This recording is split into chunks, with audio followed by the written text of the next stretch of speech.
সেই পেৰেচানি বিপদ আপদ সেইজনকহে দিয়ে আৰু সিমানখিনিয়ে দিয়ে যিমানখিনি তেওঁ বৰদাস্ত কৰিব পাৰে। একমাত্ৰ আল্লাহৰ ওচৰত হাজিৰ হৈ এই আয়াতটো পঢ়িব। আসসালামু আলাইকুম ওয়া বাৰাকাতুহু। বন্ধু বান্ধৱীসকল, নিশ্চয় আপোনালোক সকলো ভালে আছে। মই কেইটামান কথা আপোনালোকৰ লগত শ্বেয়াৰ কৰিব ওলাইছোঁ এই ভিডিঅ'টোৰ যোগেদি। ডাইৰেক্ট পইণ্টত আহি গৈছোঁ। আপুনি যদি কেতিয়াবা মুচিবতত পৰে, বিপদত পৰে, মানুহক কোৱাৰ আগত আপুনি ডাইৰেক্ট আল্লাহৰ লগত ৰিলেট কৰি ল'ব। সেই কথাটো আপুনি একাষৰীয়াকৈ বহি ল'ব, বহিলে ডাইৰেক্ট আল্লাহক ক'ব আপোনাৰ প্ৰব্লেমৰ কথা। নিশ্চয় আল্লাহে আপোনাৰ সেই প্ৰব্লেমটো ছল্ভ কৰি দিব, যিকোনো ৰাস্তাৰে নহওক কিয়। কাৰণ সকলো কাম কৰণেৱালা আল্লাহ হয়। আপুনি যদি কিবা বিপদত পৰিছে, প্ৰব্লেমত পৰিছে বা আপোনাৰ জৰুৰত যিকোনো কামেই নহওক কিয়, আপুনি আল্লাহক খোজক, আল্লাহক কওক, আল্লাহে আপোনাক নিশ্চয় এটা ভাল ৰাস্তা দিব। মই নিজে সুফল পাইছোঁ। কাৰণ কেতিয়াবা এনেকুৱা বিপদত পৰি গৈছোঁ, এনেকুৱা পেৰেচানিত পৰি গৈছোঁ, সেইখিনি সময়ত মই আল্লাহক ৰিলেট কৰিছোঁ। আল্লাহৰ লগত ডাইৰেক্ট কানেক্ট হৈ লৈ আল্লাহক খুজিছোঁ। আল্লাহে বহুত এনেকুৱা প্ৰব্লেমৰ পৰা মোক উদ্ধাৰ কৰিছে। মই আপোনালোকক কি ক'ম। তো বহুত কেতিয়াবা ভাগি পৰোঁ যদিও হাৰ মানা নাই, চেষ্টা চলাই আছোঁ। জীৱনটোত এনেকুৱা ঘাত প্ৰতিঘাত বহুত আহিছে। ঘাত প্ৰতিঘাতক নেওচি চেষ্টা কৰি আছোঁ জীৱনটোৰ লগত, জীৱনৰ সমস্যাবিলাকৰ লগত। সমস্যা মানুহৰ জীৱনত আহিবই।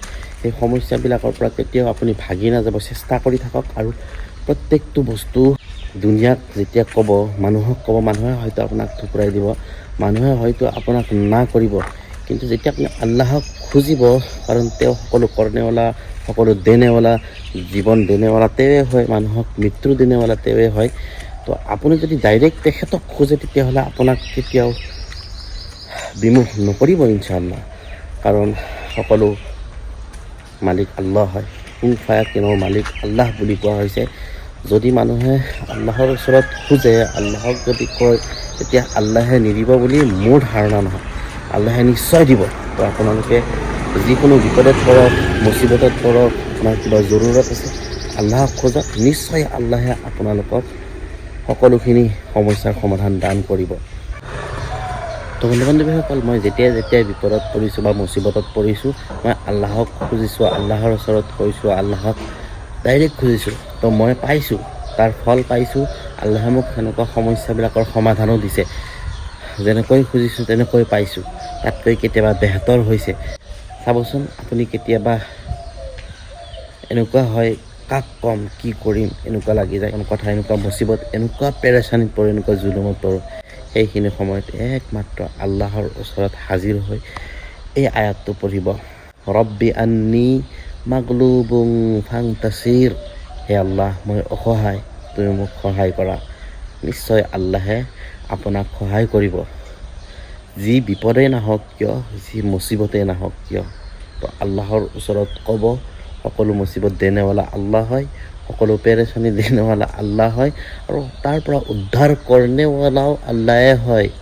কাৰণ সেই পেৰেচানি বিপদ আপদ সেইজনকহে দিয়ে আৰু সিমানখিনিয়ে দিয়ে যিমানখিনি তেওঁ বৰদাস্ত কৰিব পাৰে।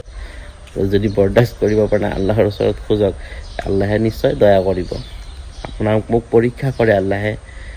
তো আমি আল্লাহক পাহৰি যাওঁ নেকি? আমি আল্লাহক খোজো নে নোখোজো? আৰু যেতিয়া আমি মুচিবতত পৰি বা কেতিয়াবা বিপদত পৰি ডাইৰেক্ট যদি আল্লাহক খোজো, আল্লাহ খুচি হয় আৰু বান্দাক আল্লাহ তাআলাই সেই মুচিবতৰ পৰা উদ্ধাৰ কৰে। বন্ধু বান্ধৱীসকল, ভিডিঅ'টো কেনেকুৱা পালে জনাবলৈ একেবাৰে নাপাহৰিব। আৰু আপোনালোকৰ জগতো যদি এনেকুৱা ইনচিডেণ্ট হৈছে, আল্লাহৰ কুদৰত, আল্লাহে যদি আপোনালোকৰ দোৱা এনেকুৱা ধৰণৰ আল্লাহক খোজোতে আপোনালোকে সুফল পাইছে, কমেণ্ট বক্সত জনাবলৈ একেবাৰে নাপাহৰিব। আজি ভিডিঅ'টোৰ পৰা মই বিদায় মাগিছোঁ। আসসালামু আলাইকুম ওয়া বাৰাকাতুহু।